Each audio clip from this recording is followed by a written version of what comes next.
দীর্ঘ সময় কেটে গেল চলচ্চিত্রে। আলহামদুলিল্লাহ, চলচ্চিত্রের ভালোবাসা নিয়ে এখনো বেঁচে আছি এবং সামনে চলচ্চিত্র নিয়েই ভাবনা চিন্তা সবকিছুই।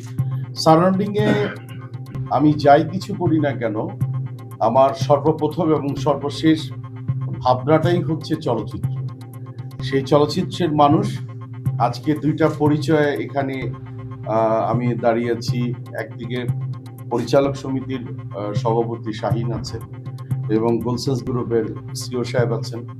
ও আমি একজন আর্টিস্ট হিসাবে এই আইকনিক জালিয়াতি অ্যাওয়ার্ডে যেরকম পার্টিসিপেট হয়তোবা করব আল্লাহ যদি বাঁচিয়ে রাখে।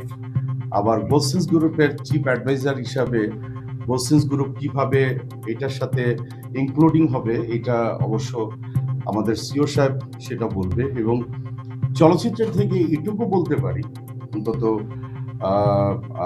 আমার এখানকার পরিচালক সমিতির সভাপতির সামনেই যে বিশেষ করে যে আমরা ভালো কিছু করার চেষ্টা করব এবং যে ওয়াদাটা আমরা করব সেটা রাখার চেষ্টা করব। আর ফার্স্ট অফ অল আরেকটা জিনিস ধন্যবাদ দিতেই হয়, মানে আমি একটু আগেই বলছিলাম যে আপনার রান্না হয়তো আমি 12 থেকে 13 বছর আগে লন্ডনে থাকা অবস্থায় মানে আমি খেয়েছিলাম। তো উনি যখন নাকি কি বলে রানীর পার্সোনাল একজন রন্ধন শিল্পী, সারা পৃথিবীতেই ওনার খ্যাতি আছে এবং আমরা তাকে বাঙালি জাতি যারা আছি, আমরা বাঙালি যারা আছি, আমরা আপনাকে নিয়ে গর্ববোধ করি ইনশাআল্লাহ। এবং আপনার দীর্ঘায়ু কামনা করছি ইনশাআল্লাহ।